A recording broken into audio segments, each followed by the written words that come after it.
Welcome to the One More Thing Tech Podcast. So we are at season 2 right now, and we're bringing back Chase for this episode because it's been a bit. I mean, it's been months, and we've been trying to get Chase back on for a while now. He's been really busy, and so have we actually. So it's just been kind of a disconnect, but it's okay. It's not a big problem at all. We brought him back today. I'm your host, Adam, and this is Chase, and this is Quasey. Hi. Okay. What's How's it up, going, everybody? Is my mic working? Yes. Heck yeah, That's dude. a very good thing that it does work, though. Wonderful. For sure. We're going to dive right into it today because there's a lot of good topics. And I'm sure we'll have lots of great discussion today. So I'll start with the very first one. This is going to be a really good kind of intro because, well, Chase has some glasses on. That is a kind of a segue into this. So it's kind of a good thing. It's kind of cool. So the very first one is we've been hearing for just years that Apple's working on some Apple glasses.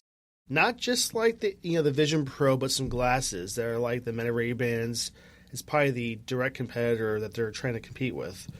And now we're seeing that they're going to make some adjustments with these, and not in a bad way. There's going to be multiple variations of these, prescriptions as well, and they're going to have more of like not an interface you can see through the glasses, like notifications and such, but like just talk to Siri and use your cameras to record stuff, kind of like the Meta Ray-Bans essentially.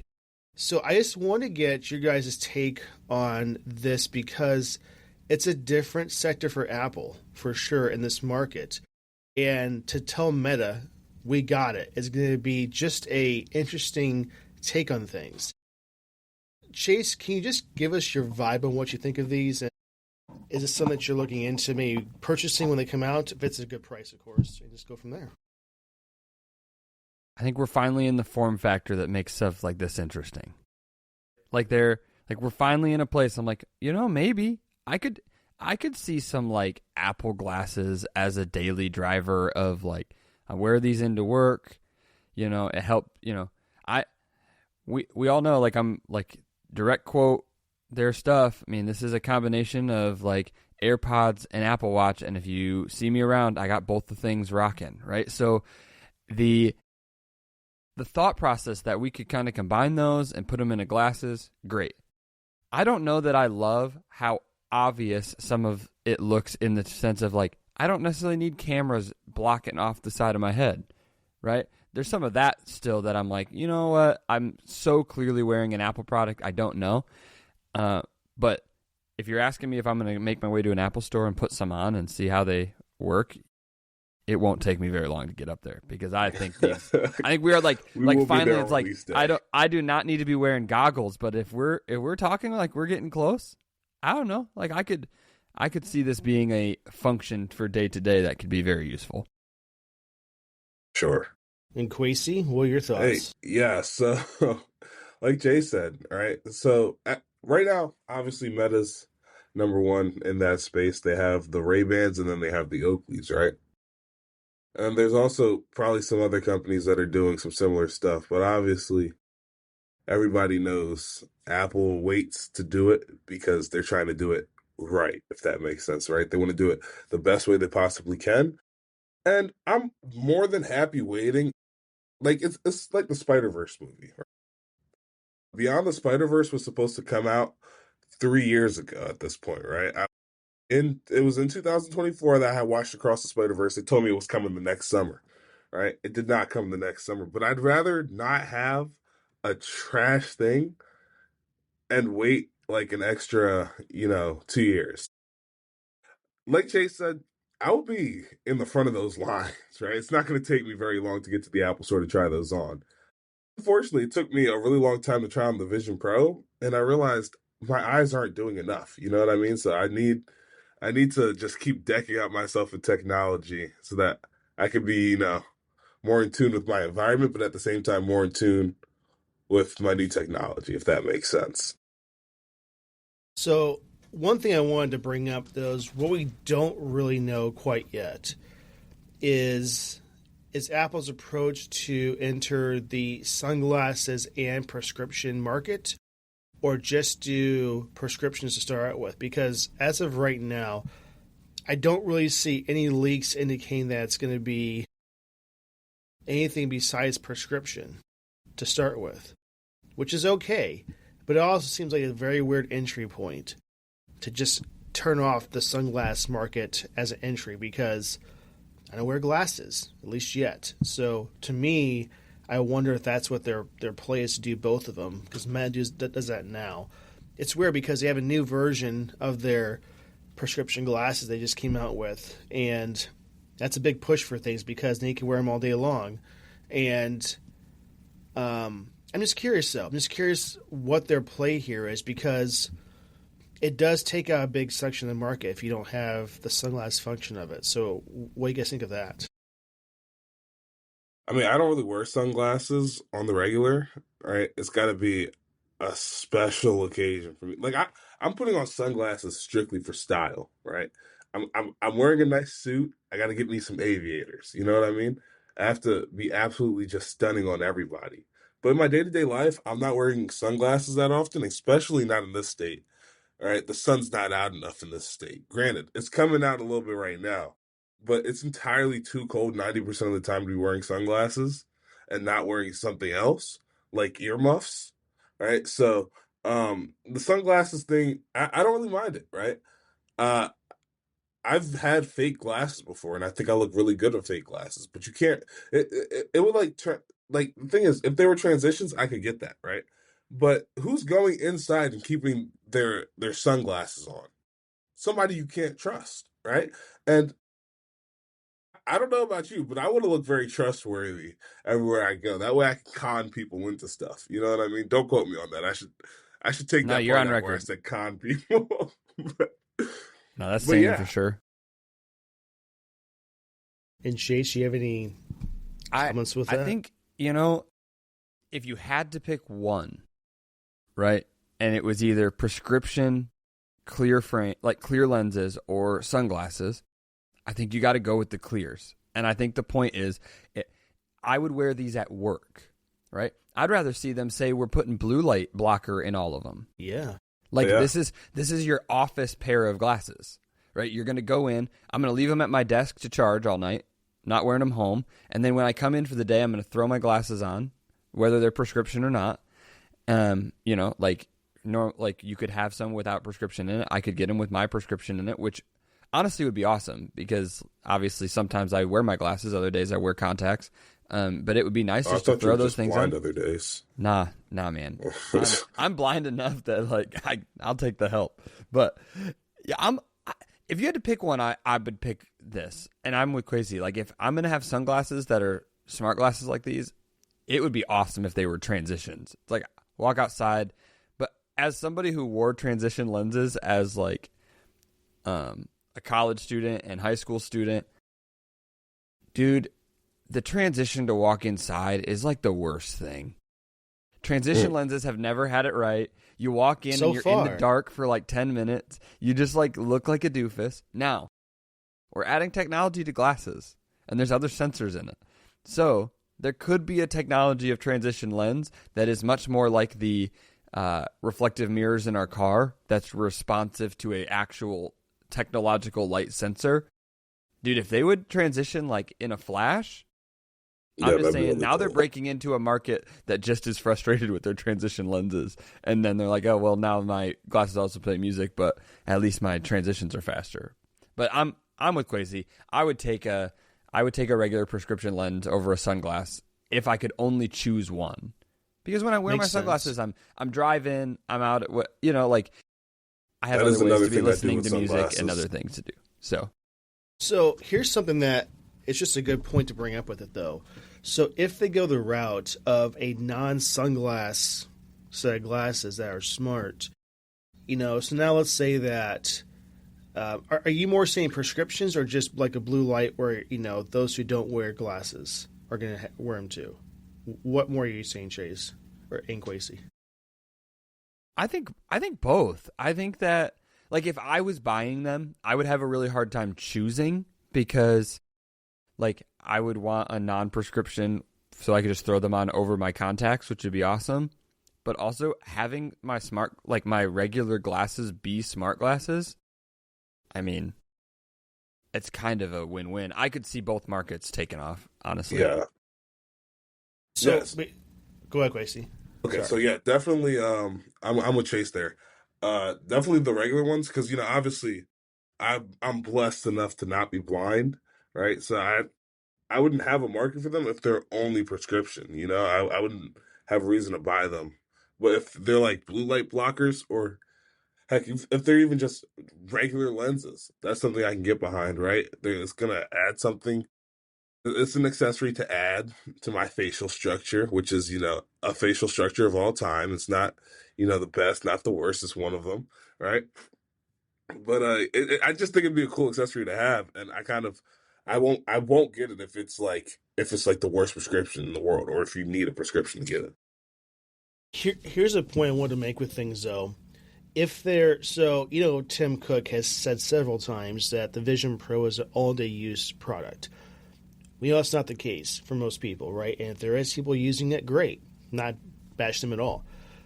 But this is a kind of product that, if it's prescription or blue light, that could be worn all day in a workplace.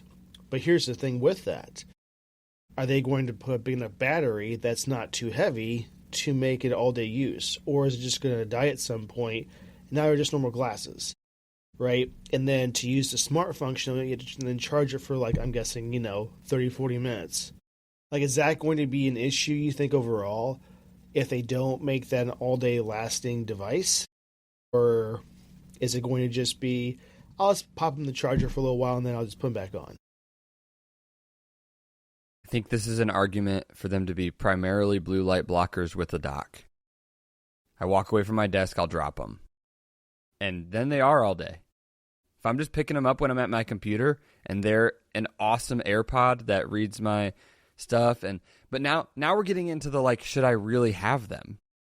Right? If that's what they do and their battery isn't I'm going to sit here and argue with myself, right? If all my glasses are good for is to be a companion to my laptop, I promise you the price point will not be good enough. What if they're only like $800? What do you mean only $800? I'm never using the camera if I'm sitting at my desk. Okay, but here's the thing, right? Let's say you primarily use them at your desk, but you're going on a trip to, I don't know, Barbados, right? You're going to pick up those glasses and take them with you, right? Especially because they have that camera feature. You're going to want those, you don't want those. You're telling me you don't want sunglasses in Barbados? No, I won't. You're telling me you're going to choose these over wearing sunglasses in Barbados? Absolutely. No. Right? I want people to know that I'm staring. See, here's the thing, right? A lot of people don't want people to know that they're staring at them. If you see me on the subway in Chicago, I'm staring dead at people. I'm like this. Bro, you got cameras on the side of your glasses. You're clearly staring at everybody. I You don't mean, need to see your eyes to know that. You have glasses. You have glasses that have cameras with indicator lights on them. We know. yeah, no, I remember people used to block off the indicator lights, and I can see both sides to it. Having a red light on your head is not the most, attractive thing in the world. Let's be honest here, right? So I can see, but then again, people will probably want to know if they're being recorded. Maybe you wear a T-shirt that says you may or may not be being recorded right now. You're gonna wear that every day? Absolutely not. Now this is nobody. I will say the indicator light, as ugly as it potentially could be, right in line with all of Apple's privacy things. They're not going to be out here recording people without people knowing. They're going to now. Well, their phones don't do anything like that at all, though. Just keep that in mind. Definitely not. That's why I don't get ads that just are things that I talked about and not things I recorded or searched. You're right. It's not recording me ever. Oh, yeah. So, I mean, yeah. I think overall, though, this is a great market to get into if I'm Apple, for sure. Especially when Tim Cook wears glasses. I mean, imagine he just swaps them out. You don't even know that they're Apple glasses in the next keynote. Yeah, he probably already did it. Yeah, I'm sure he's testing them along with some people at Apple right now. But right now, here's the expected launch date is 2027 in the spring or summer. So that's going to be like dub time around there, which is an interesting kind of timeline to release these. That's not that far away at all. This is true.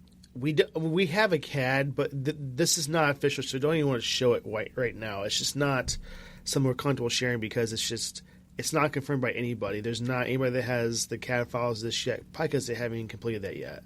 They have a lot of time to make this still. Now, one thing I will say this too, to mention this. It was interesting to me with the Meta Ray-Bans that as expensive as they are as a smart glass product, their prescription part of it is actually more reasonable than you can ever imagine. So, like, if I'm correct, I think it was like $50 to $100 extra to get your prescriptions on these glasses, which those who wear glasses will tell you is a significantly cheaper price than going to, like, Sunglass Hut or whatever to get your prescriptions, because they're just outrageously expensive. So that's one thing to note, that it's expensive, this is a cheaper option overall for people that wear glasses. And I'm just curious if they're going to kind of follow that suit as Meta Ray-Ban has, because it's weird to even hear the phrase Ray-Bans and affordable in the same sense, because they're usually really expensive. But it's a different type of approach that people were not expecting with them to do. What are your thoughts about that, guys? I mean, yeah, it's definitely a different approach, but no, is Apple going to follow suit though? Are they going to do the same thing? Are they going to just charge outrageous rates? I don't know. What are they going to partner with somebody to do their own like that? These are all good questions. What's the most high end glasses brand? Is it not Ray-Ban? Well, Luxottica owns like most of them. Just so you don't know who that is. It's a company they don't want you to know who they are. They seek out and they go buy major glasses and sunglass brands like Oakley, Ray-Bans, Lens Correctors, a bunch of these other places. And what they do is it could be a place that charges like not a lot for glasses. They come in, they buy them out, and they just completely raise the prices to obscene amount of money. So they're really good at doing that. And that's probably the biggest reason why these are outrageously priced. I don't see Apple selling out to them at all. So that's a different, approach with things. Even the Meta Ray-Bans. The glasses side is Luxottica, and Meta is the software side of it. So I don't know how that's going to be overall. But any thoughts with this? It doesn't look like it. It looks like you've summed it up pretty well. I mean, like, I look at it and I go, it would be awesome if Apple made their prescription to be affordable. I think affordable is going to have more to do with how much the glasses cost than how much the prescription is. Like let's say these are $800 glasses. Okay, so they're $900 for me to put my prescription in it. I'm never going to think those are affordable glasses, like for a prescription glasses. Like the glasses I'm wearing right now were $40. Well, compared to the major brands, I don't buy them in the store. I buy them online, and they're like, I buy them cheap. I am on the cheap end because I don't wear them every day. So I don't buy a couple $100 glasses because they're not my daily drivers, right? Like I wear them occasionally. I wear contacts the other amount of time. So mine are cheap. Mine are not a great, like you're in a $200 mark for prescription glasses, pretty easy, right? Now here's the question. Apple, are you going to accept my insurance to cover my prescription lenses? Ooh, good point. Maybe not the technology, but the lens, right? Do they cover the prescription lenses in the Vision Pro? Well, I don't know. Well, let me do some research for you guys real quick. I'm just saying, like technically these are just glass lenses, right? So they could be covered by your vision insurance, and I don't see why you wouldn't try to be doing that. I mean, there's no screens in them. Like they're not like this is not a Vision Pro Mini, right? Like as much Correct. as I would love that, like put my notifications in visual on my glasses, please. Like I don't need the whole thing, but like I would take a readout on there. Oh yeah. Wouldn't you guys take a heads-up display on your glasses? No, I don't need the whole thing. Like I understand that like we are not anywhere close to like having the whole Vision Pro chip in there in glasses because like you don't have enough battery for that. They don't have enough battery for it in a regular Vision Pro, right? Dude, just a little readout that would show up. I'm just saying that for me, I'm waiting for that to show up. I'm not saying that would cause me to buy these versus not having it, but I'm like, part of the excitement for this is I see this as the precursor of when technology gets there that we have batteries that are small enough and chips that are small enough, I know we're at chips that are small enough, obviously, but like once we have all of that stuff small enough that some of those features can show up in glasses, I don't really expect all of them to be there.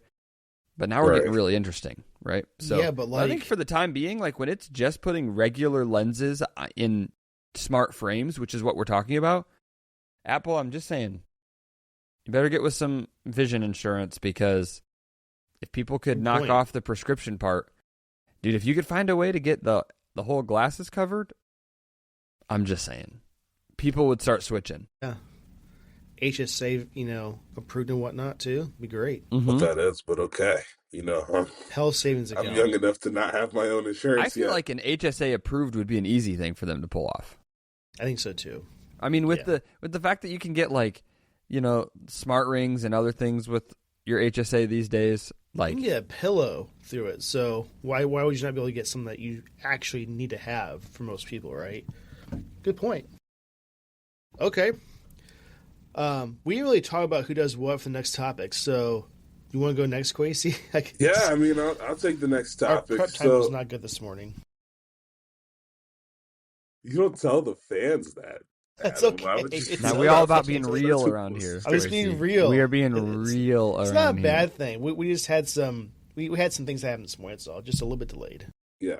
Okay. So, if you guys remember last week, we talked about the new Vision. We're not talking about Vision. The new iPhone Fold leaks. We talked about iPhone Fold leaks because we were talking about what was it?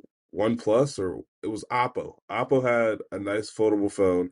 All right, so we started talking about the iPhone leaks. And if you remember, back in 2018, Huawei was banned from the US, right? They were considered some sort of spyware, and now in the US, you can no longer buy a Huawei phone.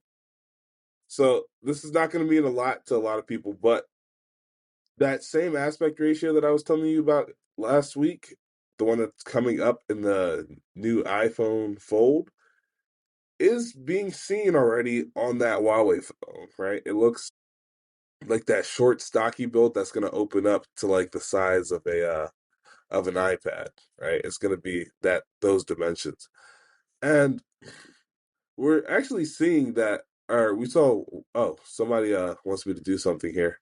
Let me do this for them. I'm just going to show you guys all in person here. Ooh. This is what it looks like, right? Just imagine this as an iPhone with not these cameras, because I'm not entirely sure what's going on with this tiny lens up here. But this is what it looks like according to Mac Rumors, this new Huawei phone. And as you can see here, the time is 8:08, and that's the only thing that's in English, with the exception of Ximage. So I'm not going to comment too much on it. The article didn't provide us with any other specs. We don't know how great this phone is, but assuming that it's on the Huawei brand, it's probably pretty good, right? We've seen them do some great things, and that's actually why they got banned, because they were going to be too good in the US. So, and then we'd have all of our national secrets leaked. So that's unfortunate, but yeah, it's nice. Thoughts? Go ahead, Chase. We haven't had Chase's, overall what he thinks about the Fold. I don't think I even talked to him in person about this yet, so we're getting this live. Guys, I'm gonna sound. Okay, you don't have to love it. I'm gonna tell you, I don't love a Fold. I haven't seen a Fold that I'm ready to have. And here's the deal. Because of that, I'm all about innovation in the world of Fold, because I know people like them, right? But one, I don't need my phone to get any bigger than it does. This is true. I have an iPad. And you know what I use the least of all my devices? My iPad. I go from phone to computer all the time. Don't come at me, Quasey. Oh. Yeah, you must what are you not doing have an iPad mini. That's what it is. You have too big of an iPad. Go get you an iPad mini. I promise you'll use it every day. I'll use it every day instead of the phone that I have? Correct. I put my phone down when I'm at home, and I exclusively use my iPad Mini. Yeah. Which Okay. phone do you have again, Chase? Just because I completely forgot. I have the 17 Pro. No Max. A Pro Max, okay. Just Pro. Okay. And I don't need it to be any bigger. If I'm watching a movie, I have a TV. If I'm not doing with you all the time, advanced stuff, Chase. yeah, okay, then I'll watch it on my phone. How often do you think I'm watching movies on the go? Yeah, no, that's not I'm a just saying. crazy take. Then I go to work and I got dual monitors with my laptop. I'm not plugging in my iPad. Now, this is not about whether or not the iPad is useful in my day to day, because I have very specific uses that I use my iPad for all the time. So why'd you buy one? What do you use your iPad for? I use my iPad for like all things music. So anytime that I'm playing guitar or drums or any of those things, it's where I like have charts. It's where I guitar and drums. Heck yeah, dude. Dude, that's awesome. Dude. So here's the deal. I love my iPad, but it's the least amount thing that I use. So don't hear me bashing the iPad. I just think of the ecosystem, it's my least used thing. So, all of that to say, do I need a foldable phone? No. Do I need my phone to be thicker when it's in my pocket? No. Do I need my screen to get bigger? No. So, I don't necessarily think the fold is for me. Now, I understand its draw. Right? And I kind of like this form factor in the sense of I think the unfolded version is a nice ratio. And I think you were talking about that, right? Because right now it's like you either get a really thin phone because you want it to like open up to like a normal feeling thing, or you get this funny half situation that feels like a brick. You know, it's like super thick. So I don't know. I think I can get behind it for some people. I won't be buying one. But for you iPad lovers, maybe it's for you. Yeah. Okay. I gotta. I'm with Chase, and I still think I will not be getting the fold, at least this year. And here's why. For me, I'm so used to like pull my phone out of my pocket and then it's just there, right? I unlock, I'm in. Now it's gonna be one extra step of like opening like a book, which to me, now I get that there's an outside screen that you don't have to even do that with. I understand it completely, but at the same time, why would you get a fold to not open up and see that big of a screen? That makes no sense to me.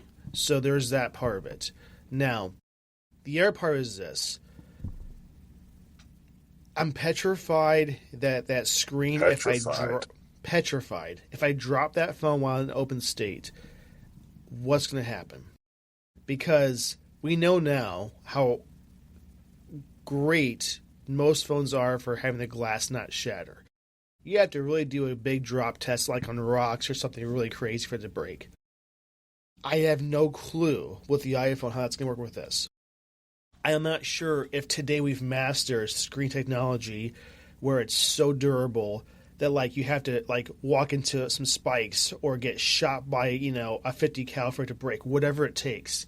What I'm saying though is, as of right now, I also fear that the open and close on the constant basis, because you can do this quite a bit, is going to cause issues to that screen eventually, right? It's one more mechanism to fail. There's dirt that can get into the creases, all this other stuff, right? So there's that. My biggest thing is, though, the price point is going to be so out there. Like, I pay just about $2,000 for my phone now, and it's a crazy world that we live in. That's the price of a phone now. But it does so much for us, right? I mean, I'm to the point where if I go to Amazon.com on a computer, it's just weird to me because I usually buy my phone mostly for that purpose, right? Or most things. So when I see this kind of device, I'm excited for it. But I guess for me, I'm more excited to see what Apple does for a fold. There's so much competition in the market. There's the Google Pixels. There's the Samsung Folds and Trifolds and Oppo and various other places, right? I just want to see what Apple does. Do they solve things that other people have an issue with right now with a fold? Is the crease visible? How is that processor going to be? Is it going to be like an M1 chip in a fold? Who knows? Because it's going to be that much of a powerful chip. Who knows?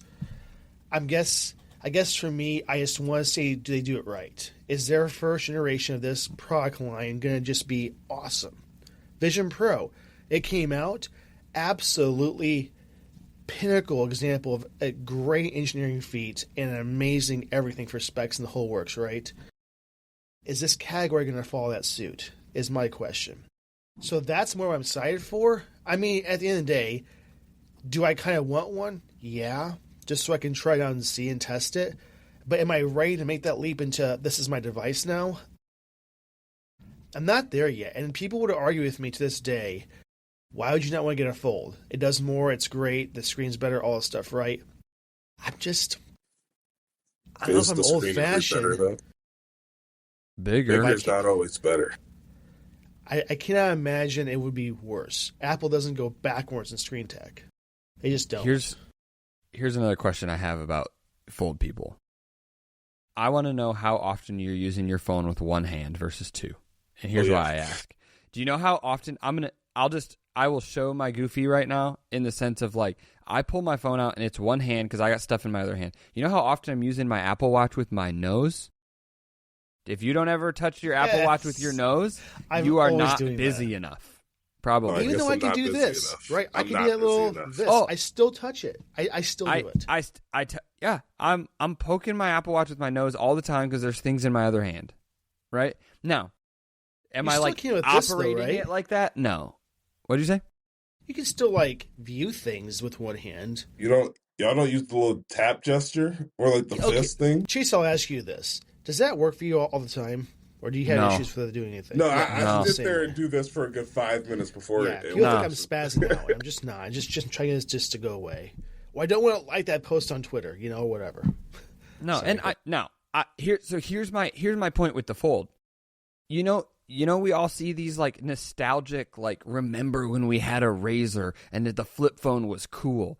This flip phone's not going to flip open like that. It's a screen that folds. Like you don't want it to. You don't want to slide your thumb over there and be able to go flip, and now your phone's open.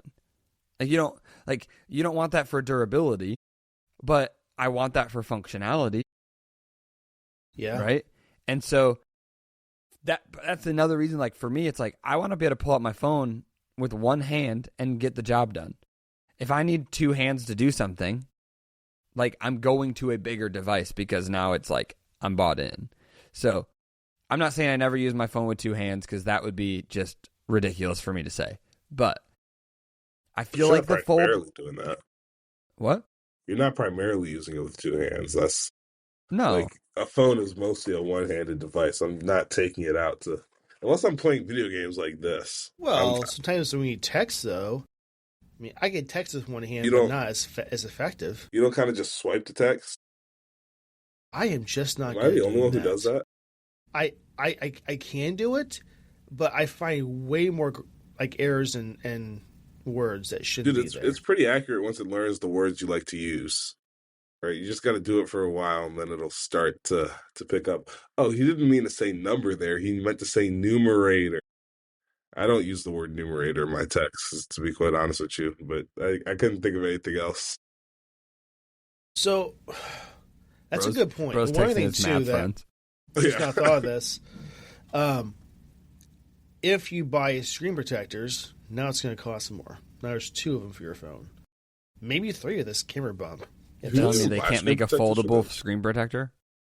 I'm going to have a crease in my screen protector? I would 100% get a screen protector if I had to fold. It wouldn't even be a discussion. No, I'm saying, like, is it going to have a break in it? You just the same or is it going to fold? It's going to fold. That mean it's going to crease up? I don't know, to be honest with you, how that works now with the current generation of folds out there. Don't worry, guys. You're bringing up a great point. It up. Pretty sure it folds with it, right? I mean, if we can make a screen do that, a screen protector has to also follow suit, right? So, this one that I'm looking at, it kind of looks like that, but I'm not entirely sure. Let's go check the Best Buy website. It is Zag. That's one. Or is it just literally? I think it's like 3 individual sheets of glass. Okay. Or maybe it's one sheet of glass that just goes on the front. You don't protect the outside of the screen is what it looks like to me. which is crazy. Why? That would make me sick to my stomach. The screen that's go. always out and in my pocket. The only reason I put a screen protector on my iPhone right now is because the most dangerous thing to it is my pocket. Why is a third party just solve that issue?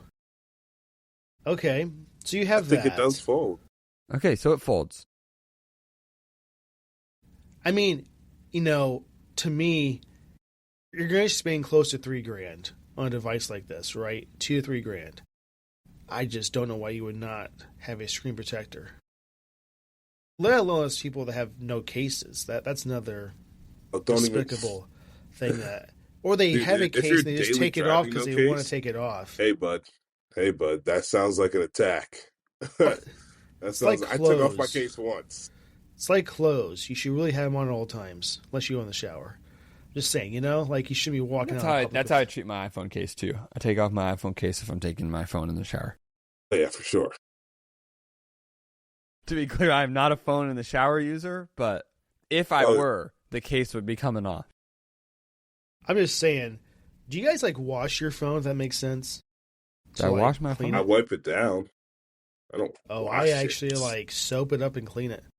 Yeah, no, that's kind of crazy. I'm not going to lie to you. Well, there's a reason behind that. So, when I'm working on my house on the weekends, it's getting really dusty and dirty and crap like that. My watch, too. So I just wash with soap and stuff. Am I saying I'm doing that just because? No, there's actually good reason for it. But beyond that, I would do, a wipe that's, sanitizing wipe or whatnot to clean it that way. But I do it for that case, if that makes sense. But, it's one of those things that we probably should be doing that anyway. That's a complete side topic. Back to the fold, phones are disgusting. I think we're all in agreement here, and I guess my opinion might change when I see it.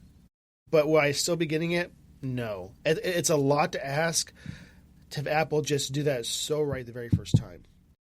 Because you got to think about Google that made the Pixel, their OS just had countless issues with their Fold. Samsung had issues with just engineering and all this other stuff to begin with. Is Apple going to do it right the first time? They've had this in production for many, many years. We're going to see it probably delayed this year, but maybe this year we'll see it. I mean, do you think out of the box this is going to be what people have been missing in a Fold at launch?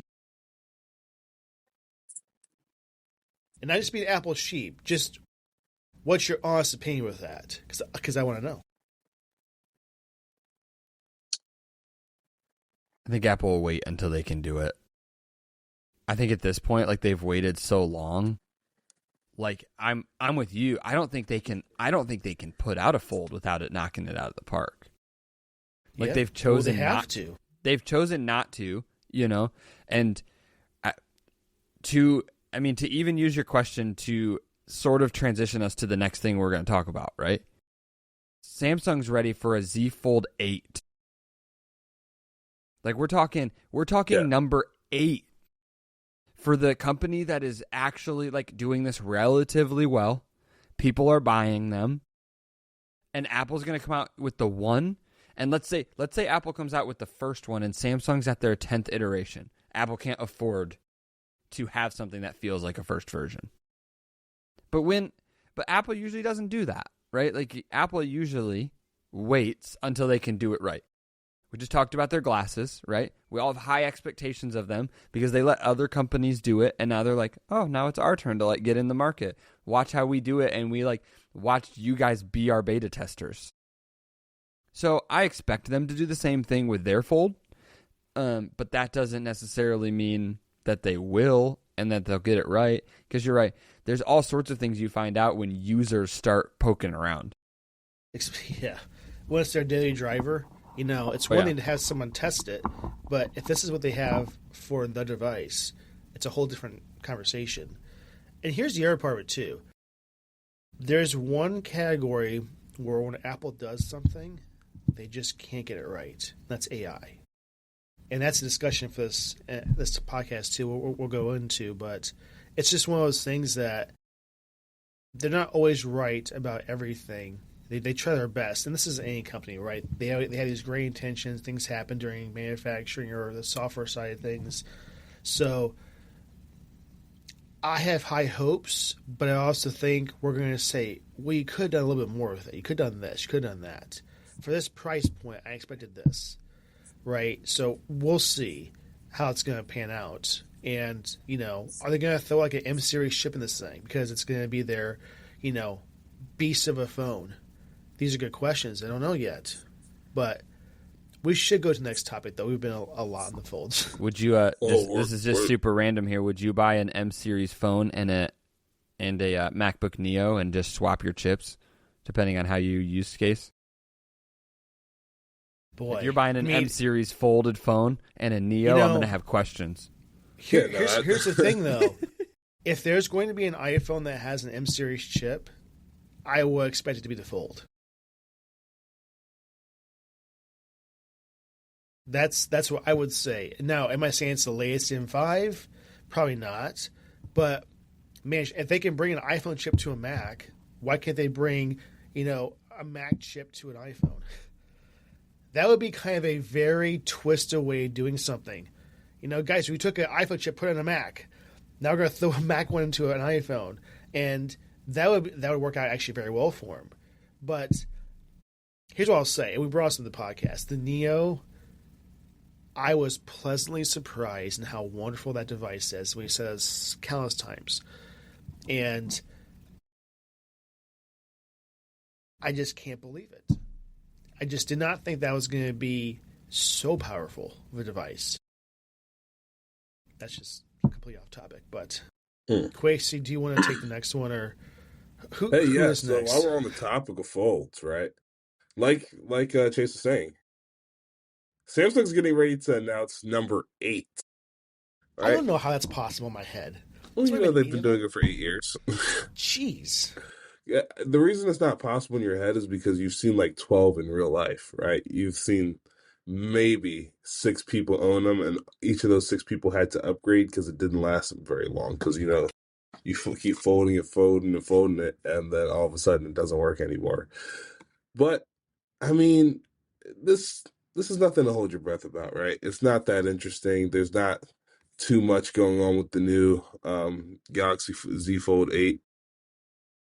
Like, I'm be honest with you, we're not seeing any crazy leaks. It's not getting any super new high end chip with super great cameras or anything. It's a fold. It's a relatively minor refresh. So unless there's just like some feature, maybe it comes with the new privacy screen, right? That'd be really cool.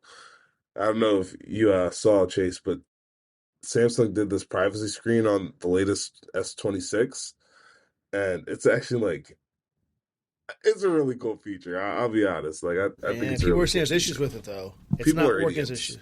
No, those people accidentally turned it on and couldn't figure out how to turn it off. People are idiots. I'm more saying not that the idea sucks. It's implementation. They're seeing bugs and glitches where it's like it'll flash on and off and other weird things. It's more of a software side of thing, my guess is.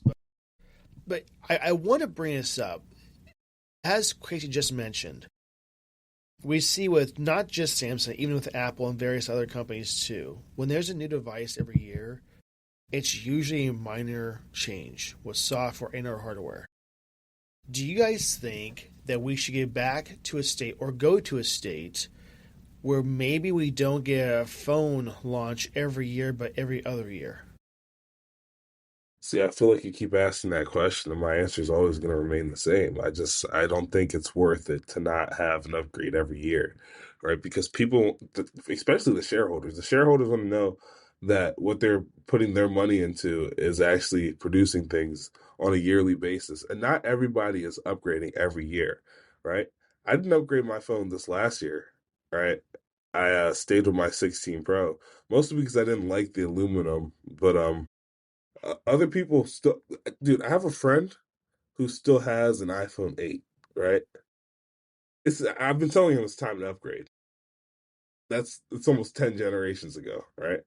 But when he does upgrade, he's going to see a massive increase in what phones can do, you know? So my grandmother has a 14. I'm not telling her to upgrade to a 16 right now, but she upgraded from a 7, and she's never looked back. You know what I mean? This was Okay, a couple that's years ago that she a bit upgraded. different. Chase, I will say, I think the point stands, though, that with the current structure, it leaves it in the hands of the consumer to upgrade. And here's what I mean. I know a phone's coming every year. I upgrade every other year. Right? That's just what I do. Like, that's enough time to justify the money for me to go from one to the next. Because it's $1,000.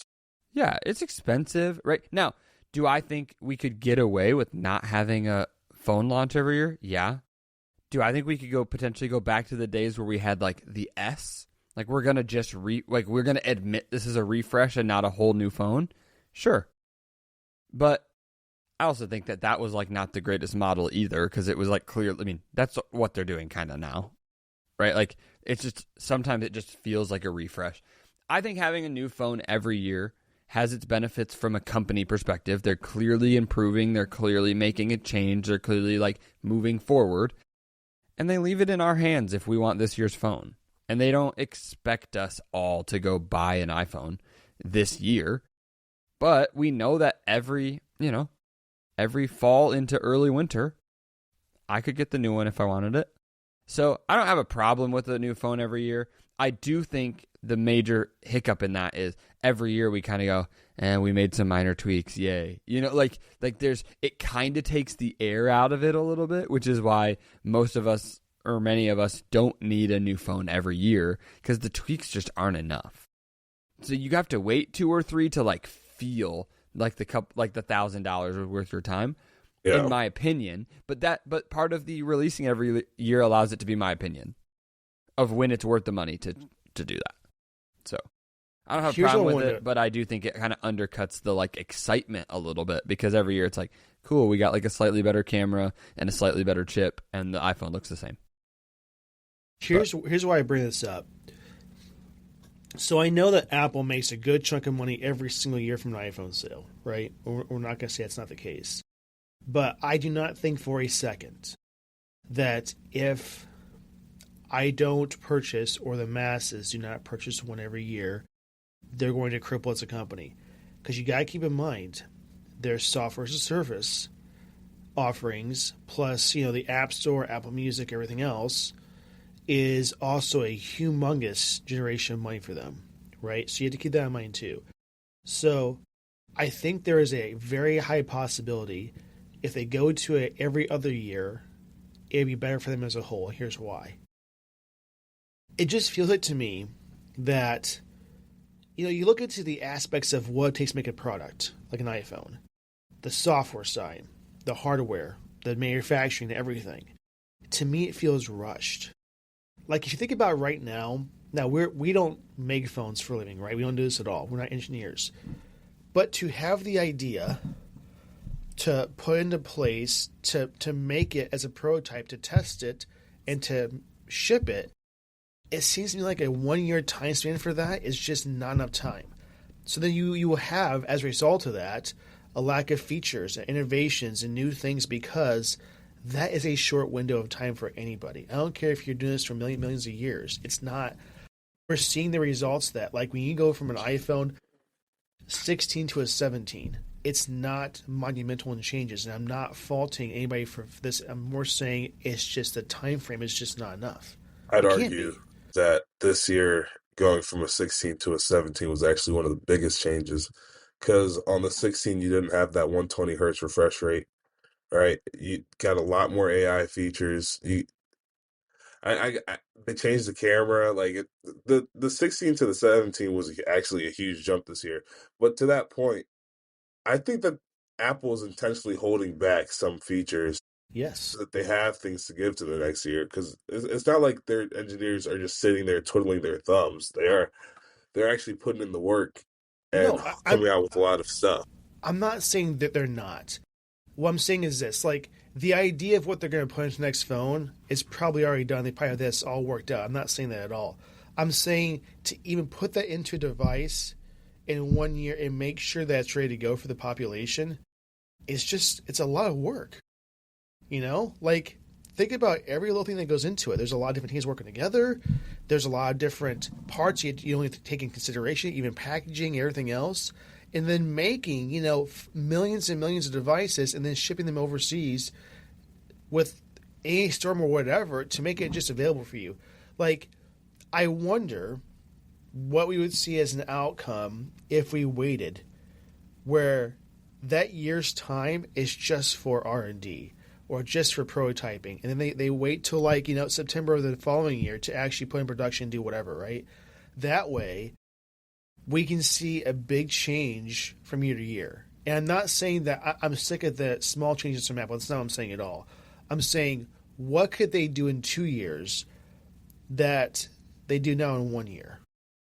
Is that going to be a more change that is just so well thought out and so well put together that you're like, my gosh, I cannot believe this phone is this much better? Do you see what I'm getting at? Do you think if they had more time, they'd make a better product? That's what I'm trying to get at. Yeah, again, I just don't think it's due to a lack of time. I'm sure because they're not developing the new iPhone 1 year in advance, right? They're already working on the iPhone 20 right now as we speak, right?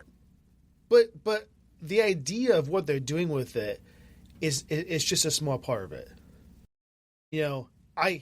I do not think that they have the iPhone 20 ready to go in their head, right? I mean, the CADs or whatever, that they are even close to 50% of the way to get it on the shelves. They still make the phones probably starting right now and then to June, right? That's when they're being made and then again shipped overseas and whatever. So even that process, I mean, it's really taxing. Look at some of these factories that make these products. They're rushed. It is a very intensive process. It's not like they can make a phone start to finish in the factory in even a day probably. It's just it's so much to do. And to do it at that big scale, is that part of the reason why we have some issues with not having enough in stock for launch? Manufacturing defects or this. I just wonder if they had more time for that and it wasn't so rushed, would they be a better product?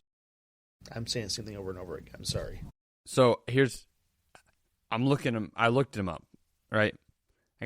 I'm looking at timeline. I'm looking at iPhones, right? So back in the era of let's just go back for a minute. I'm gonna go way back here. You have an iPhone 6 in 2014. In 2015, they put out a 6S and the 6S Plus, which was a minor refresh to the existing. And then in March of 2016, so half a year later, they put out the iPhone SE. And then finally in 2016, so that's 2 years later, we got the iPhone 7, right? So they're putting out phones in the middle, but they don't consider them to be full rebrands. If you want to look at the iPhone 6 and the iPhone 7, not that different. Different, but not monumental. And here's why I bring this up. Because you can keep scrolling, and you find that whether it was a year, whether it was a couple of years, they put out the iPhone 10 or the iPhone X, depending on which language you want to try to speak. And then they put out the S the next year, and then also the R in the same time frame. They did this whole thing. And then we get to 11 and there's another refresh. And I think that even in the era where they were not admitting that it was a full new phone, that we still weren't getting major changes. And we still weren't getting these giant things. And so my hesitation to agree with you is purely that Apple's history proves that whether or not they're going to do it in a year or in 2 years or in 3 years, which they've never waited that long, but maybe in their early days they were waiting that long. But I just don't see a world where them waiting is going to make a bigger change, or at least not big enough that we go, you could have just given us that in a year. My fear is that if they would go, hey, we're going to wait, and we're all okay, then we better get a big change, that we're going to still get the camera upgrade with the chip upgrade, and it's pretty much the same form factor, and they're going to make some flashy video to tell us why aluminum's better than titanium this year. The only difference is this. Yes, the gap is 2 years for the actual, like you said, 6 to 7. but there was iPhone releases in the middle of that. Whether or not it's the SE or the R series of that, there's still iPhone releases. I'm talking about they make the 18, right? There's no SE or R in the middle between this. And now there's a 2-year gap of no iPhone releases until that second year, where they just have that time to do the whole thing. No small changes with the other series of iPhones. That's what I'm talking about. That is a difference. Even though those small change iPhones in between the 6 and 7 came out, that team was still working on that, which I'm not sure if it's the same team who does the 6 or the 7. That's a good question. It probably is. My guess is.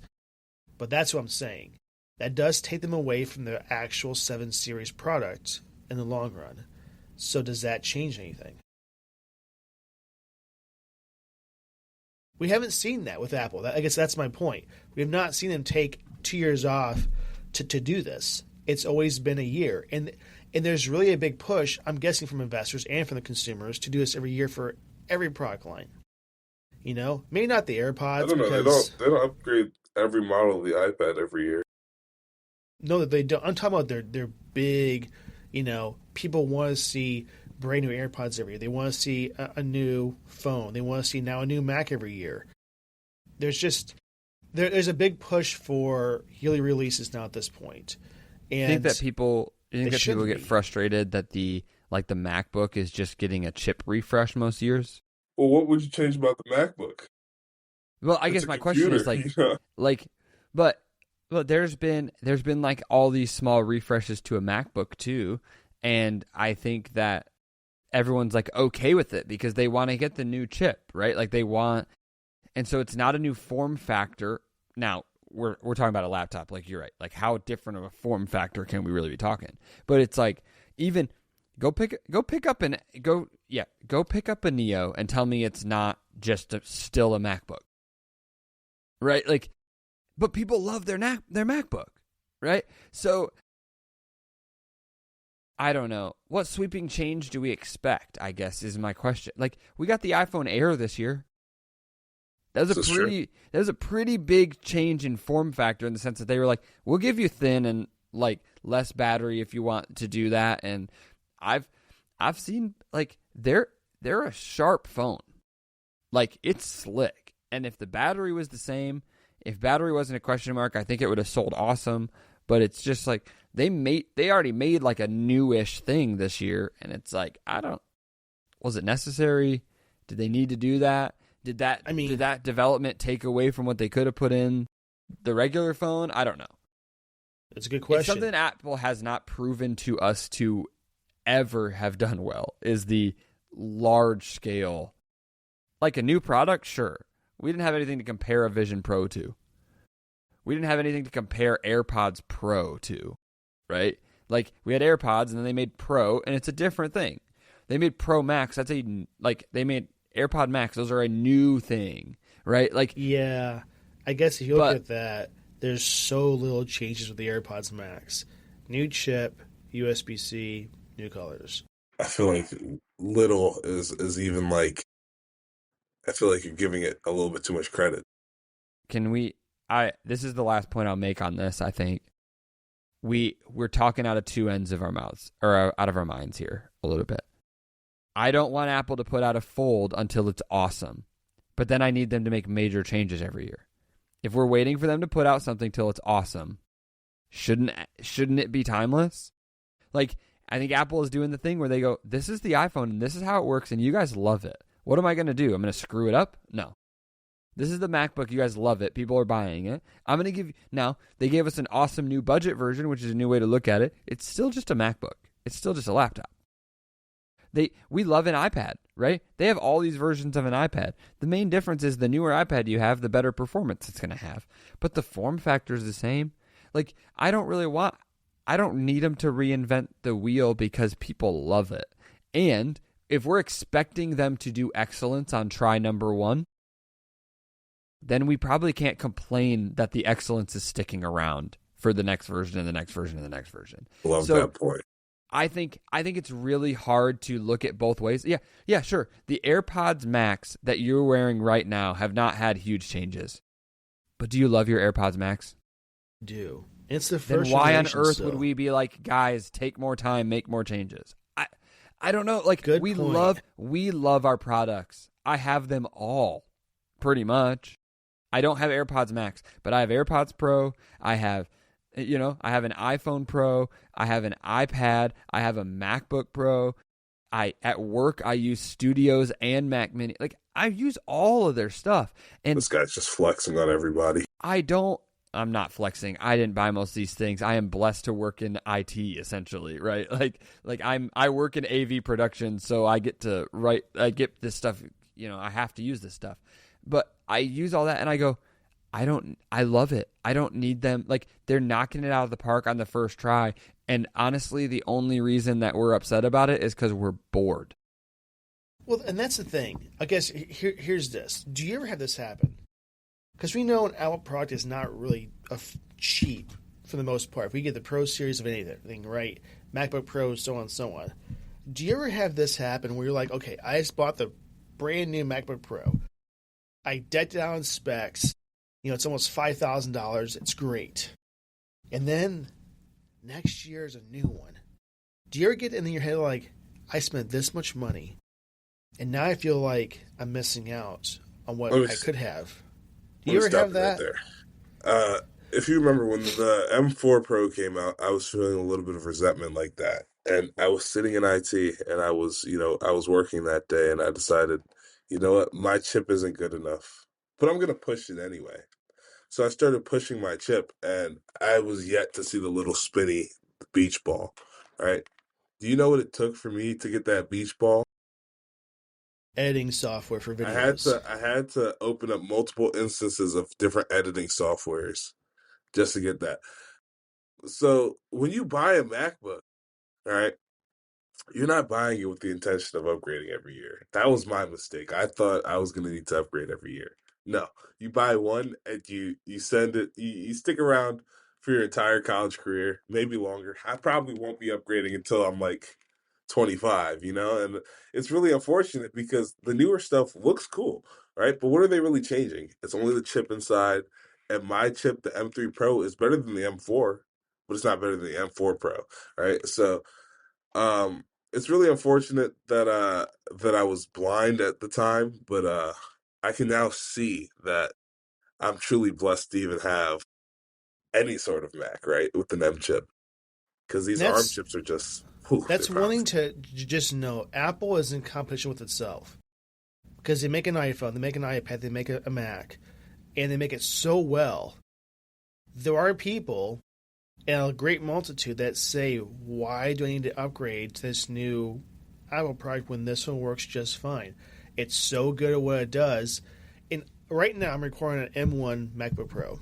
And it works so well. Like, I cannot in my head justify purchasing a new one. I want one. That's the unfortunate take part. away from that.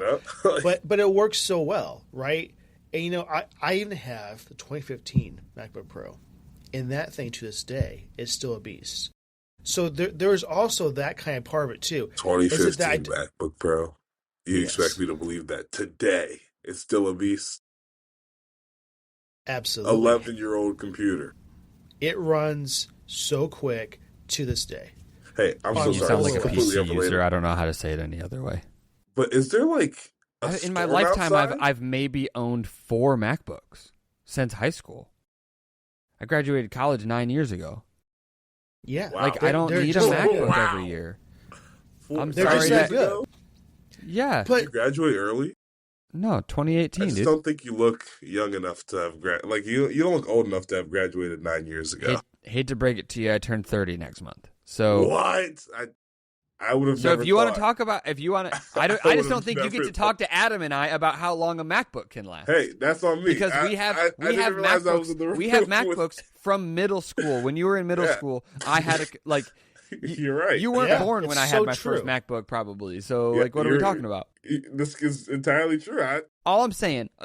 Now, wow. Now, we just talked about how Apple doesn't like to drop things without it being awesome, right? But they did drop something that wasn't awesome and has never been awesome. And it's their AI. Good segue, Chase. Go ahead. Right? There we go. Like, so much so that the guy who's in charge of it is no longer going to be working for them. Yeah, Like, the AI leader for Apple, done. And honestly, the article to me cracks me up. Here's how I read the article. I'm gonna butcher it. You ready? Apple is waiting to make this move until it made sense in the investment calendar. They have been holding this guy for like consulting because it wouldn't make sense for investing reasons to do it yet. And now it's like, well, here's the window. Bye. Sorry, this product has sucked. It can't even talk to ChatGPT well. Oh my goodness! You ever used it? And it's like I can't answer that. Would you like me to ask ChatGPT? And I'm like, yes, I would. And it's like, sorry, your internet doesn't work. And I'm like, I'm like, what do you mean my internet doesn't work? It happens to You're me working. too. You know, it doesn't make any sense. Here's what shocks me. Here's one thing it does well, and it's the only thing. It integrates with my computer well.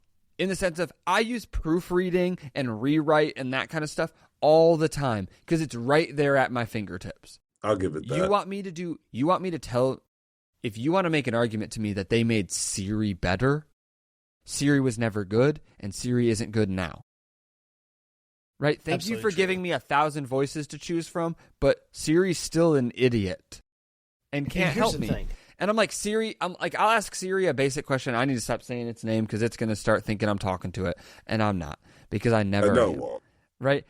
You know, half the time I'm like, can you start a timer? And it's like, maybe. Like basic functions on my phone and my watch. And also, just like, you know how many times that I have multiple devices hear me say it, and because they all think the other one's going to do the job, they all just stop? They're all like, your phone and your watch and your computer all heard you say that. None of us are going to listen. And so I could rant about Apple AI for a long time. Me too. And the reality is, I don't think Apple needed to do it. And Apple felt the pressure. Now, Apple, maybe slow your roll a little bit and get it right. I think they just overpromised what it can do. And I just want, like, Copilot is doing what Apple AI should be doing. You start talking to Copilot now, because I work in a Microsoft house. I don't love Copilot. Copilot doesn't do a lot of things well, but you know what it does do well? What? It reads my emails and my calendar and can use all that as context clues to answer my questions. Apple, where's the functionality in knowing what my text messages say and all this stuff? I believe in your privacy. You're keeping it on my device. Read my stuff and tell me and use the context to help me remember things. Hey, was I supposed to be doing something this Friday? And you should go, yeah, you talked to so-and-so about getting lunch with them on Friday. I hope you remember that. And it's like, oh, thank you. I totally forgot. It's 11 a.m. on Friday. I need to get my crap together. Like, Apple, help me. Like, help me live a better life rather than just saying, we made Siri better and you didn't. Here's one thing that shocks me to date. Apple usually does a very good job at, like, developing, testing, and launching a product for the most part, right? I just cannot believe that time and time again, when there's so much feedback that Siri sucks, that they ship a new version of Siri and think it's going to be really good, and they still fail us. Mind you, Craig Federighi is a software guy at Apple. He's the one that improves and ships software. Just do not get in my head why he is approving this, along with this guy that's departing, John. He's got a weird last name, I'm not even trying to pronounce it. Why this is getting pushed and improved so badly. There's only one thing I can think in my head that makes this get pushed so fast. Investors are really hounding them to do it now. I don't care if it's ready. I want it out now so we can see it and we can try to use it and try and get it improved. But at the same time, it doesn't make sense to promise something and to deliver nothing time and time again. Air power, it was promised, never got it. It might come back, doesn't matter. The point is this. This is not the Apple that I know. They take time to make things right when they launch something. Except this. It's treacherous. It's so bad. It might be the worst AI in market currently. All right. We were rapping on them, but treacherous and worst AI in the market. I promise you, it's not the worst AI in the market. Siri and it doesn't listen at all. Okay, you just need to retrain it to your voice. Go ahead, Chase. Okay, wait. We talk about how the AI sucks, but does the software suck? Will be my question, and here's why I ask. Like iOS? Siri does hear me. Apple AI does integrate with my OS. Shortcuts work. It operates when I need it to operate. It just doesn't produce answers that are worth my time. So I could make the argument that from a software perspective, it's fine. Yeah, it works. Actually, from a software perspective, they might have made Siri more functional. It tries. Like I'll sit here and say it, but if I ask it things, it doesn't know what the crap to tell me. Okay, have you used it for especially in a world where I can talk text? To Chat GPT and it's like conversational? Like Apple, you have to figure out a way to close the gap and make Siri conversational. The fact that Siri can't remember the last thing that I asked it and build off of that is still a wild thing to me. It's never done that well. Like, I should be able to ask a follow-up question. Actually, I should just be able to find the last question I asked in an easier way, rather than it disappearing into the ether. I think for me, the results suck a lot. That's for sure happening. But to even get to results for me is a huge pain. Watch and learn. Hey Siri. Damn, it worked. That function typically never works for me. And you know when it does work? When I say Hey Siri to my dad's phone, my wife's phone, when I said it. My HomePods, I could be next to it, almost hugging it, and it doesn't listen well. Turn off my lights, never works. I just think you got to retrain it to your voice, because mine did that when my voice started getting deeper, and I just had to retrain it.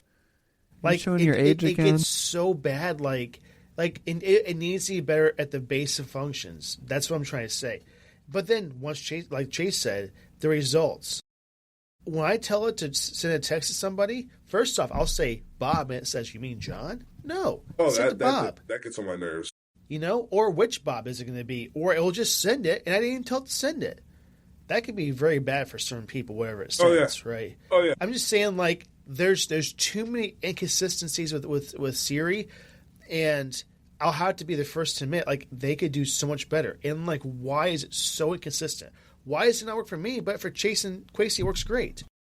Why is another third-party person that's never heard its voice in its life, and I'll hear I'm at the help desk window, and they say, "Hey Siri," and it works on my watch and my phone better than it does my own voice. I've retrained it. It doesn't make it better. I don't know what it is.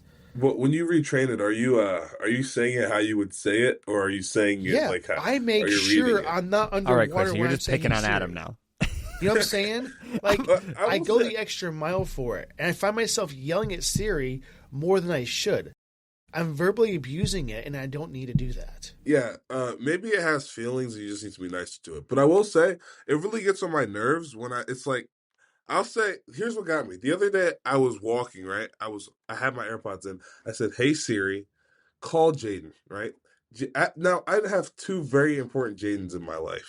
Oh, really? That's really awkward, because shouldn't it be in your headphones? How did that happen? Well, my watch is not in my headphones, and you're really close by, so So yeah, good example. Back to my story. I said call Jaden, right? Now, usually when I say call Jaden, she's gonna call Jaden my roommate, because I call him quite often. All right. Tell me why it called my friend Jaden, who lives in Las Vegas. Right now, bad on me because I didn't check which Jaden it was calling. Right, but also did it not ask? No, it didn't ask. That's what got me. Because that's the thing. It should ask, right? If it doesn't know, it should confirm. Do you know how often other AIs ask me follow-up questions? I'll be like, chat, Copilot, whatever, can you do this thing? And it'll be like, before I do that, can you answer these few questions? Yeah. Oh, yes, I can. Thank you for stringing together thought processes to give me the best answer that you can. It's like, do you want, it'll ask you if you want to call their home or work sometimes. And it's like, okay, but you're at the wrong Jaden still. Yeah, like, what's going on here? Happens all the time. So, I know we're starting to run out of time here, so we'll have to go a little bit faster in the next topics, but this person was fired, so at least Apple's making it known that what they're doing is not right and they're trying to improve, and this is one step towards that. This is true. Now, I think one day we'll get there. I think it's just so much more than they anticipate when they try and make this, and they're learning it the hard way. It's not easy to make an AI from scratch. It just isn't. That's the thing. A lot of others have had years to do this. So has Apple, but it's a whole new category for them as a whole. So we have to realize that too. So much as I bash it, I hope one day it's just going to be way better than it is now. And I hope it will. So, Okay. Hey, Adam, completely unrelated. You know, yesterday I got a charge for my YouTube Premium, and it said $8.99. Why is it well, mine's even more It's because I getting have on the my YouTube nerve. Premium family. Moving forward, we're just going to segue really quick. Did you know that YouTube Premium is getting a price increase? It has occurred. It's not getting it. It's happened. It actually already hit me, right? Do you have it, Chase? Chase, I can't believe this. You watch YouTube with ads? Hold on. Backtrack. Did you know that YouTube has 90-second unskippable ads on your television? Yep, I'm aware. How can anybody sit through that? Oh my God. It's actually, that's atrocious. And not just one. I can sit through it to not spend $9. In the grand scheme of things, this $9 is useless to me compared to how much time I'm saving not watching ads. 90 seconds of unskippable ads for a 20-minute video? YouTube, are we serious? It's a lot. Are we for real? Okay, but are you upgrading every streaming service you have to the non-ad version? Yes. If you keep up with the podcast, you know. Are you? Here's my question. That's not $9. Rocket Money doesn't like what I do with it, but yeah, most money people wouldn't like what you're doing with it. I hate ads too. I don't think you understand, Chase. And we know the amounts that Adam has gone to get away from ads, right? I think ads are the worst, right? Do you know how many apps on my phone I just delete because I try to play a game and after level 2 it puts an ad? Immediately deleted. Right there with you, dude. So I guess you know what? Apple Arcade is my YouTube Premium. If you wanna like because I'm not paying, do not slow my roll with an ad, right? I'm not over here trying to tell you that I shouldn't, YouTube Premium has probably just been a laziness of I didn't sign up for it, right? That it's not a matter of do I like ads, but come on, here's how much money do we have to pay to not have ads? It's just it's expensive. But here's the thing I will say. To justify it, we have to also realize what YouTube is as a beast. You're getting content delivered to you from different creators, and when you're not paying for it, that is so much of a cost for YouTube to maintain this platform. And I just looked up yesterday. Did you know that YouTube has hundreds of exabytes of storage of all of the content? That is a whole lot of data. And there's CDNs to deliver it to you like it does, and does it very well. It's insane. So I'm not trying to just boast on YouTube here. I'm more just trying to say there might be a good reason why there's ads, right? So just know that. Number one. Number two, I can't stand ads so much. I just, because here's the thing. It used to be a 30-second ad here. Okay, it's whatever. But when you're watching a video that's 10 minutes and 3 or 4 minutes of that is ads that you can't skip and that just take you away instantly from the content you want to watch to show this ad that you just don't want to watch, but you cannot stop it with ad blocker or whatever else you have. That to me gets so annoying. If a website that I go to has a pop-up that says you have an ad blocker, you should disable it so you can view this content, I never go to that site again. I get it costs money to make your platform run. I understand that. But you can do it in other ways where I'm not taking away from the content to see this stupid ad. I hate that. As we know as Americans, and most people, our attention spans are so small. So if I'm watching them, I'm into it. I'm in the zone. I'm watching it, and all of a sudden, pop, distraction. I can't stand that. To me, it's like if you're at a stop sign and someone puts a big flyer for a BOGO at Chipotle on your windshield. Now I can't drive because now my content, my viewing experience is paused and disrupted. I hate that. So it's always going to happen. Price increases will happen. It costs more to run the platform. But at the same time, I can't stand ads. There's only one platform and one thing that I listen to ads with. That's our podcast. Other than that, though, I can't say as a whole. I don't even like the ads there. I'm going to be honest with you. I don't even like them there. Especially when now we have the same ad playing like 4 times. You're like, I'll never get this in my life, and their jingle sucks. So I don't want to bash them too much. But at the same time, it's like, come on. But like, at the same time, I get people who don't want to pay that atrocious fee to not have ads. I get that. But to me, like I watch YouTube so much, I just don't want to see the ads and just be able to watch my content with no issues. And that's me. That's just me. I think the only reason that we're complaining about the YouTube premium costs is because YouTube does exist for free. And here's what I mean. If you compare YouTube as a content source compared to a Netflix or a Disney Plus or a Hulu, there is so much content. And if you just had to pay to get in, now, it wouldn't have the content it has if people just had to pay to get in, right? But you're paying to have a comparable experience to those others with the content that YouTube provides. In which sense, the price is fair. They're pricing themselves like a streaming company. The only reason, not the only reason, the primary reason that that's frustrating is because the content is already quote-unquote free.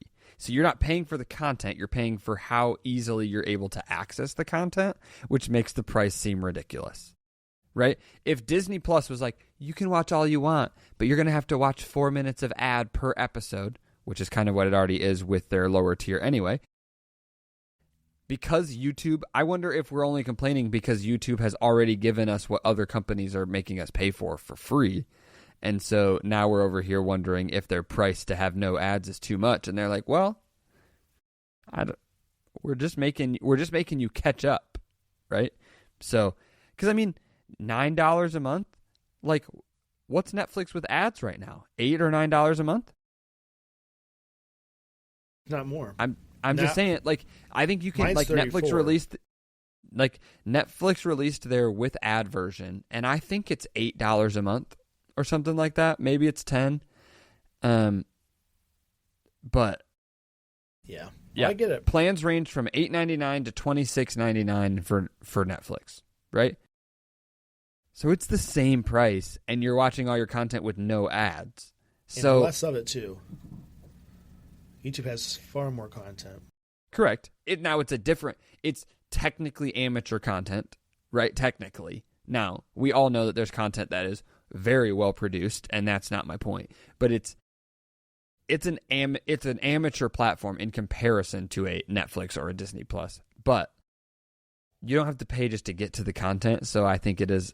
I mean, we're bummed that we're paying so much money for an ad blocker is what we're bummed about, but that's just because YouTube's offering what they have for free. True. It's very true. Okay, let's go to the next topic. Wait, hold on. Let me just let the people know what the increases are. So from the regular subscription, you're going from it's now $15.99 a month, and it was $13.99 a month, or $139 a year previously. For the family plan, the monthly price is going up to $26.99, which is up from that $22.99 that it was, and then the discounted student plan, which I have, only raised by $1 from $7.99 to $8.99, but it still kind of caught me off guard. It was kind of crazy to me. But to the next topic. Okay, Chase, do you want to start this one off? We're talking about Rockstar Games. Yeah? Rockstar Games. There's a data leak. And not only is there a data leak, they're being hacked. They're being hacked and held for ransom. That's not just a data leak. That's what I'm saying. Like they're they are fully caught with no. They got nothing that these people don't have. Here's the problem. They have been hacked and they are in, and they are getting held at ransom. Digital ransom out here. They are actually, not real just life getting ransom held. for digital data. As of this morning, they leaked it because Rockstar did not pay him. Just as an update. So the only thing I'm going to say about this too, before we get too much into it, is we have seen so many delays with GTA 6.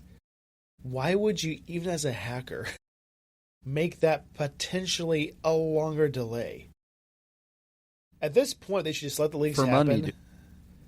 No, I get that. For money. I understand. What do you mean potential delay? They should have released the game. They're making $1 million a day with GTA Online, Steal the which game. is insane amount of information to have from this leak.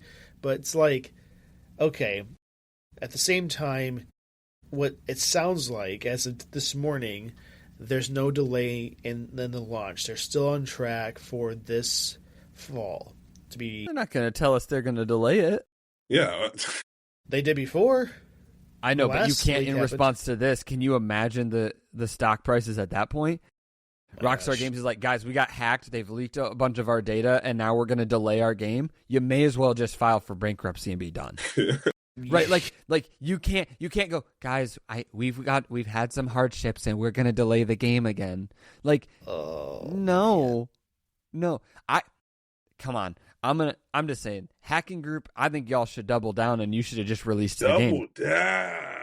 I think you should have been like, we're going to release your game that isn't ready yet. We're putting it out. Can you imagine? It's probably ready.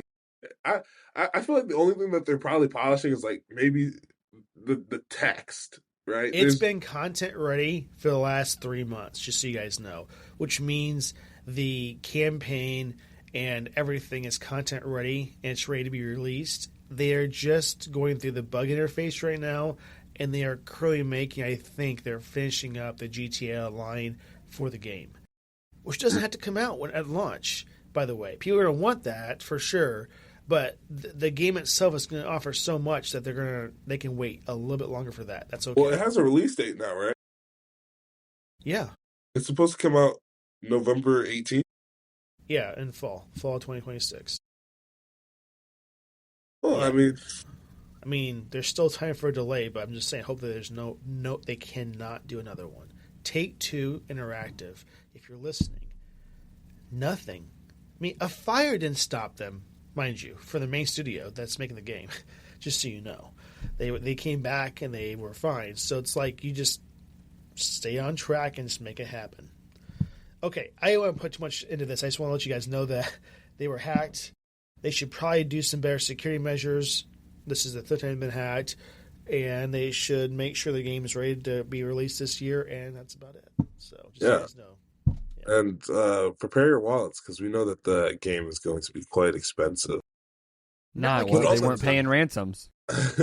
They got enough. Yeah. They're not paying their ransom. I ain't paying them more money for no game. They haven't had that income boost yet. Speaking of haven't had the expensive, income boost. Yeah, that's where I was going. this is a small topic, so it's okay. It's okay. Hey, Quasey, go ahead. Sorry. Yeah, so if you ever go to Best Buy, you'll see like the Lenovo Legion 2, and it's a pretty cool little nifty handheld, right? Then you look at the price and you're like, oh, $2,000. Well, now it's no longer just $2,000. It's sitting at a pretty $2,800 or $2,850. I'm sorry, I do this every time. I can't read numbers. $2,850 for the 2 terabyte model. Absolutely insane. Right? Well, with the current prices of Raymond stuff, that's a bit excessive. That is, but Well, it's the good news also is you don't almost need the double 2 what it terabyte. started selling at. Yeah, Right? Like No, we're at it's like double like the 92% launch more. price. It's 92% higher than what it was at $1,370. Not that this device is super popular to begin with. I mean, it's selling quite well, but not like, I would say the ROG's probably sell a little better than this in the Steam Decks, I guess. I don't know, though. At this price point, it's for sure not going to sell as much as you. oh, absolutely like, not. like, I just do not think Chase is on his way to Best Buy after this recording to go buy it. Right? Chase is not. I don't think buying any of this. us are. Chase is not buying it. You just have $2,000 lying around or something. It's just not I'll have happening. to check the couch cushions. Maybe I do. Just kidding. There ain't no way. All in pennies. Can you imagine just having $2,000 between the couch cushions? You pull out your couch cushions and you're like, I can spare change a good old Legion Go 2. It's fine. Imagine getting a used couch and that's in the couch cushion. Oh my goodness. Imagine that. Greatest thing ever. Like, you got more likelihood finding a Legion Go 2 in your couch cushions than finding $2,000 laying in there. But it's like that's expensive though. It's true. It's expensive, but it's more just about like the constant increase. And I know that technology and RAM and all this stuff is expensive right now. But man, to launch something at a price and then like in that amount of time to be twice as much money. Yeah. That's a lot. Just to let you guys know, I mean, there is 32 gigs of DDR5 RAM, the Ryzen Z2 Extreme. Ooh. I'm sorry. It's really good specs. Like, we can't say it's not good specs, but at the same time, why would you need to carry that around with you? The iPhone Fold might be cheaper than that, just so you guys know. This is true. Might be. Not saying... Almost definitely will Might be. I don't know. Almost definitely. You want something that can fold for $3,000? Get a MacBook. Come on now. Yeah. Get a MacBook Neo for $700. Dude, you can get a decked out MacBook Pro with the Max chip for like $3,000. Like, I just don't see why. See, Chase, you know, that's what I'm gonna start telling people. If you want something that's gonna fold for $3,000, get a Mac. Like, what are we doing? No, you want something that can fold for $3,000? Get yourself an iPad and get the keyboard with it. That'll fold. That'll do it. You'll find much more use for that. I promise you. I know. Right now, we're just picking on Adam for thinking that the fold's going to be $3,000, and he's probably not even wrong.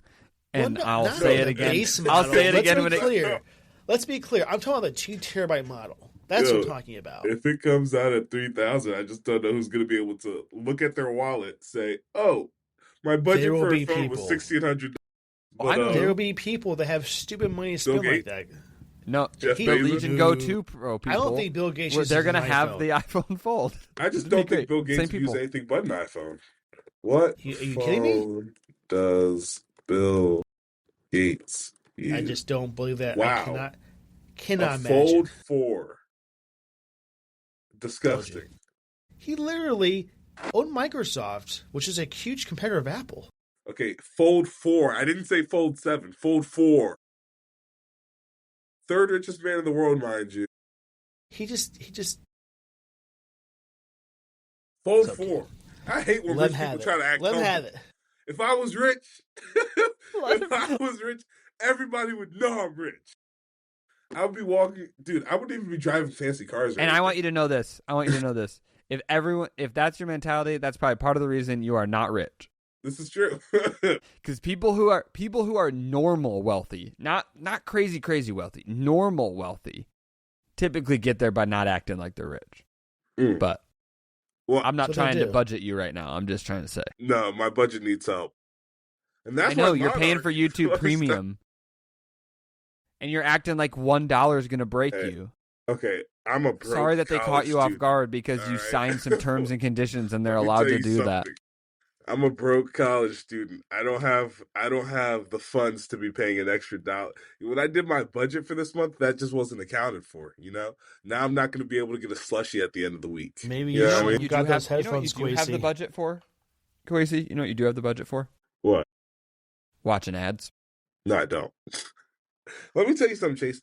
I put on YouTube right before I go to sleep, right? And I'm watching a video, right? And it'll have somebody talking and explain. So Veritasium is one of my favorite YouTubers, right? And he'll be talking and explaining something in such depth and detail, but he'll also be doing it while you're not listening because you're trying to sleep. No. Quincy, you're not bores getting me away to with this with sleep. me right now. Let me explain this to you. Do not be telling me that when you I need was in YouTube to fall California- asleep. Let me No, tell you so it's something. what you're telling me. No. Hear me out. Here's what I just heard you say. YouTube is required for your daily life and I your cannot satisfaction. sleep. Stop complaining about I $1, cannot Quasi. sleep without You are complaining about $1, YouTube. and it is required for you to sleep, dude. Yes. You have made it. You have made it You're required right. for your daily I life. gotta take It is back. invaluable to you. You Well, do not get to complain it is about the price. invaluable to me, That's what but I just can't heard you let say. Google know that. If It's 'cause Google you finds out it's invaluable to me, then my life is ruined. You know what? Right? They're Speaking gonna of keep raising Google the price. value, let's move on. How about that?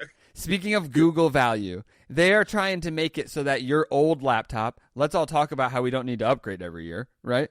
They're trying to make it so your old laptop can become a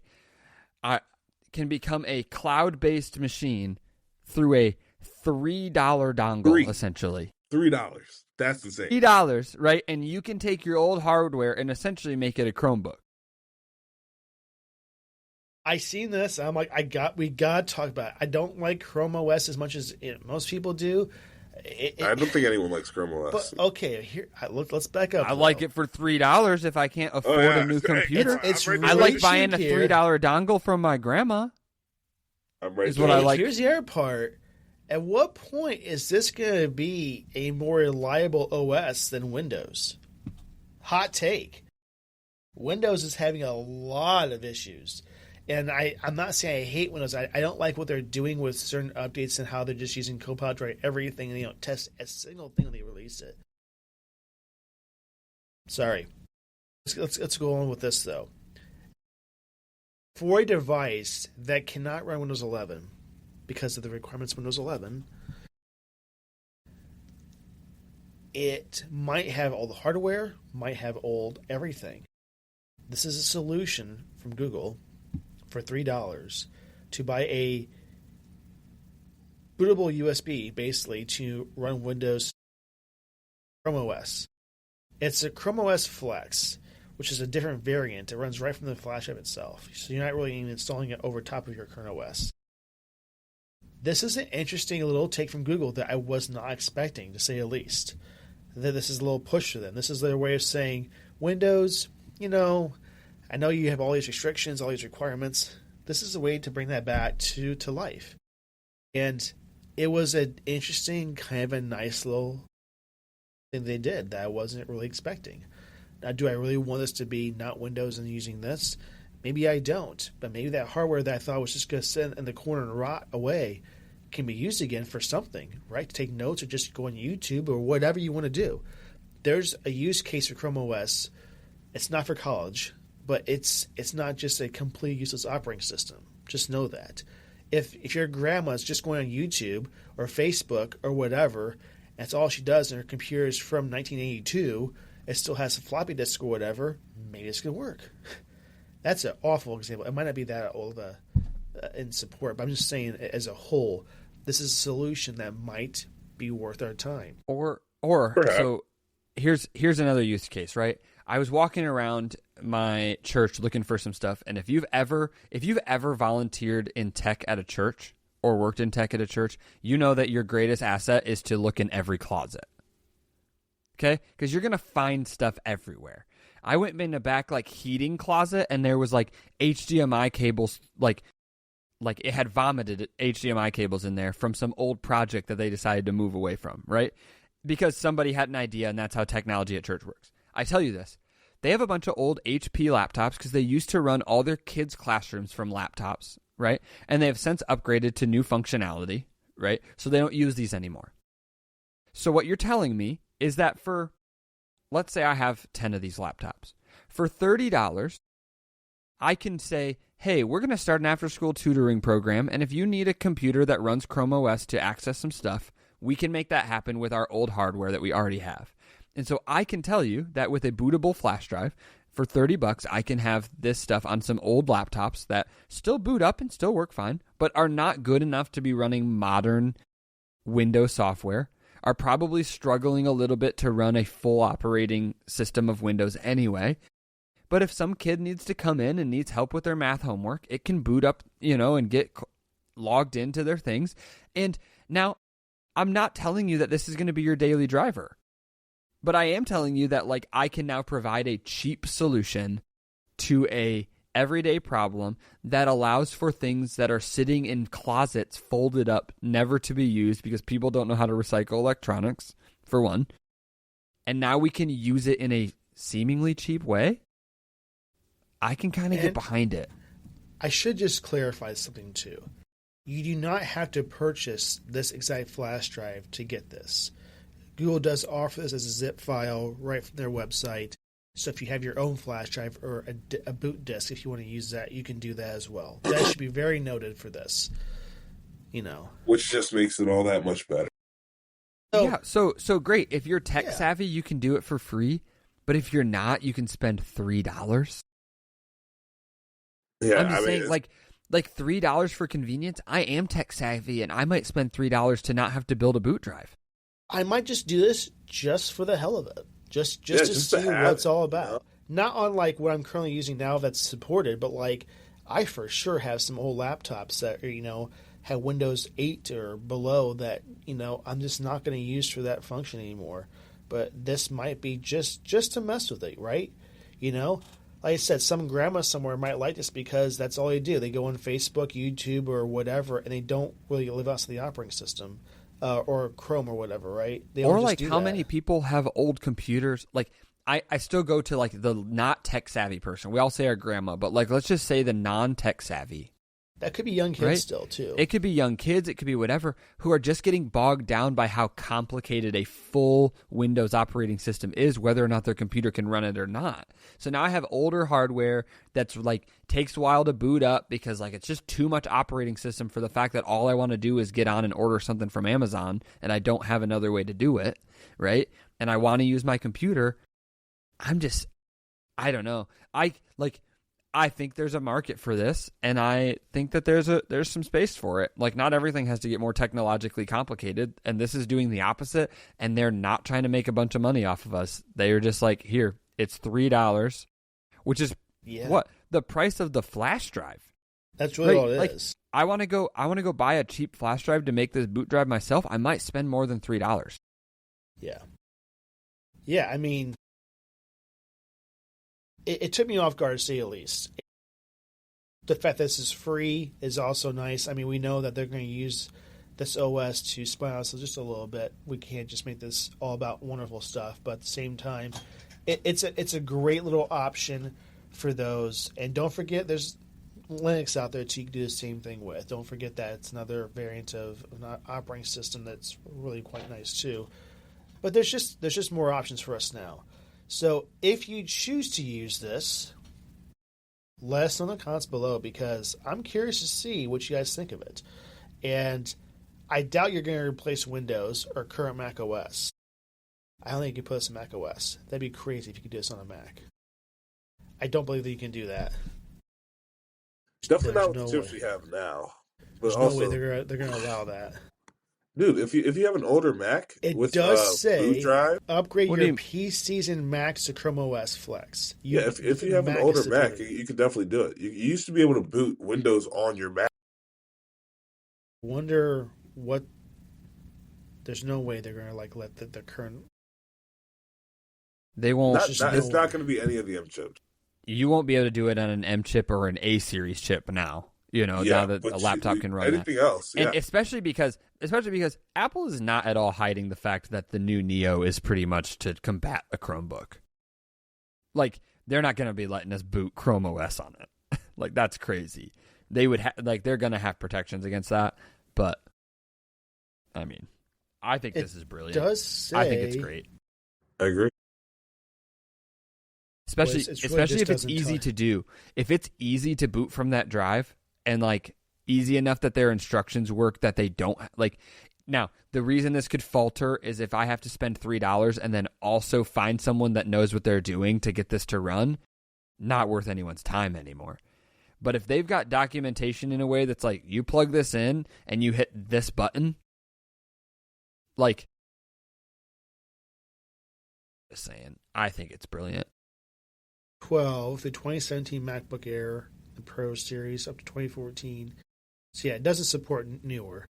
So there must be a 64-bit AMD processor, ARM not supported. Okay, that makes sense. Okay, yeah, it's a little bit crazy. So that's something I could definitely try in my if I really wanted to, but we'll see. Maybe I will. I got an old Mac. I could throw it in just to see what it does. Like, I'm I'd just be curious to know. Or Might build be my own worth boot doing. drive and just see what happens, right? Like, Yeah. I don't really want to run Chrome OS, but Me either. But at the if I same time, could free. like for free make an old MacBook, which we all were raving about because their specs like keep kicking, and now it needs Yeah. to do something that's pretty low needs. I don't know. You could make a really awesome Chrome. You may be able to make a better Chromebook out of an old good laptop than a new Chromebook. True. All right. Well, we have come to the end of the episode. We want to thank Chase so much for having back on. We've had people ask about you, Chase, and that's not even a joke at all. To see when you come back on. We've actually missed an entire segment. We have to do our... Oh, that's true. Okay, we have to do this quickly because we're really running out of time. Yes, Yeah. let's do this quickly. And why? I'm sorry. I just completely skipped it. Did I not? I did. Did you just Okay. turn down your mic? Did You he got turn quiet down on for us. you? Yeah, okay. Turn down for what? That's all I'm saying. I didn't turn it down. I didn't touch that. It's interesting. No, it's literally all the way up. I don't know what it is. It's crazy. Okay, let's go with this really quick. Okay, Adam, do you want to start us off?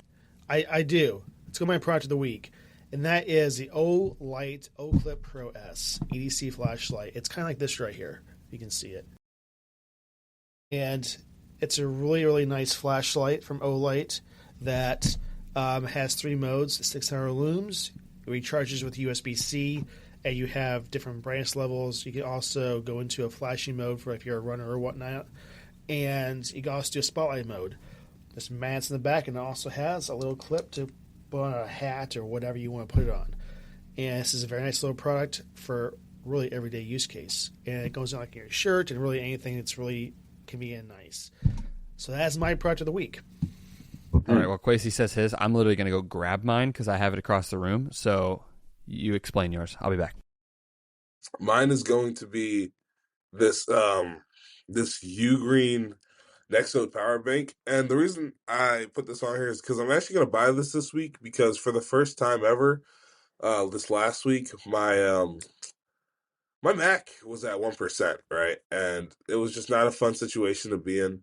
I had to run downstairs and ask Adam for a charger. Luckily, Adam has every charger known to mankind, so I really it do. wasn't like a huge inconvenience. But I just wish I wasn't in that position, so I had to buy something to rectify that situation. It just occurred to me that he has in-ear monitors. Yes. That is really cool. I'm gonna get some. I have some in-ear monitors, but they're not like really expensive, so I'm never showing them off. Go ahead, Chase. I